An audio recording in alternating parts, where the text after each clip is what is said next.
एक क्वेश्चन है हमारे पास, कह रहा है कि in the given figure A B C D and D F are three parallel lines, they are intersect by a transversal P. Find the measure of angle x and y. यहाँ पे आपका three parallel lines दिया हुआ है, A B B C और आपका E F, और इन तीनों पैरेलल लाइंस को एक ट्रांसवर्सल लाइन इंटरसेक्ट कर रही है टी। अब जब इंटरसेक्ट कर रही है तब आपसे इस फिगर में ये भी दिया हुआ है कि ये जो एंगल है आपका वो 75 डिग्री है, ये एंगल आपका y डिग्री है और ये एंगल आपका x डिग्री है। आपसे ये पूछा जा रहा है कि बताइए इस x और y का मान क्या होगा। तो सबसे पहले अगर इस x और y का मान ज्ञात करना है तो सवाल में ये दिया हुआ है कि जो हमारा AB और ये जो CD है वो पैरेलल है।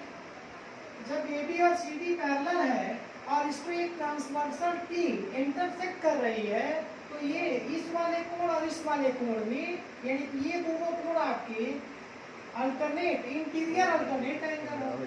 तो यहाँ पे हो जाएगा, चूंकि AB is parallel to DC और हमारा जो T होगा इज ए ट्रांसवर्सल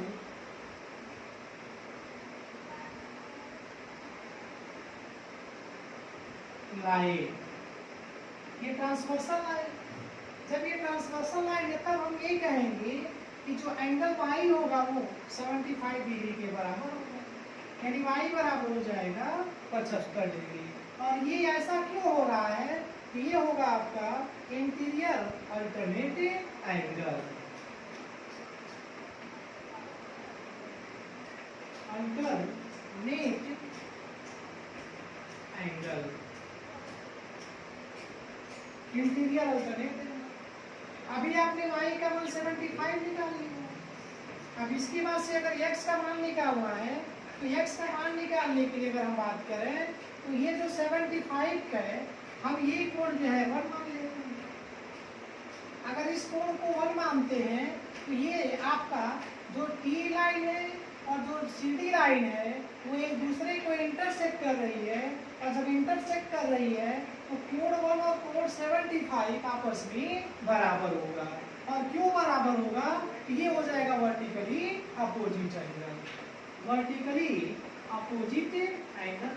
यानी कि कोण A का मान आपने 75 निकाल लिया। जब कोण A का मान 75 निकाल लिया तो समीकरण 1 मान लीजिए। अब हम बात करें, यहाँ CD जो है वो EF के भी पैरेलल है। अगर CD इस EF के पैरेलल है और यहाँ पे जो T है आपका वो ट्रांसवर्सल है, तो T इज ए ट्रांसवर्सल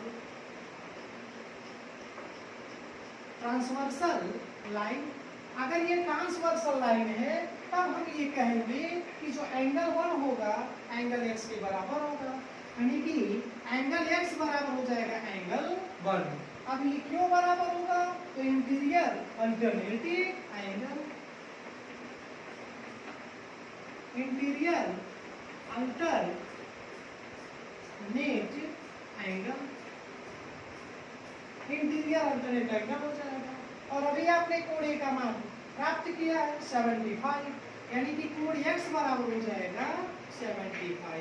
इस तरह से जो कोण x होगा आपका वो 75 डिग्री का होगा और कोण जो y होगा वो आपका भी 75 डिग्री का होगा। धन्यवाद।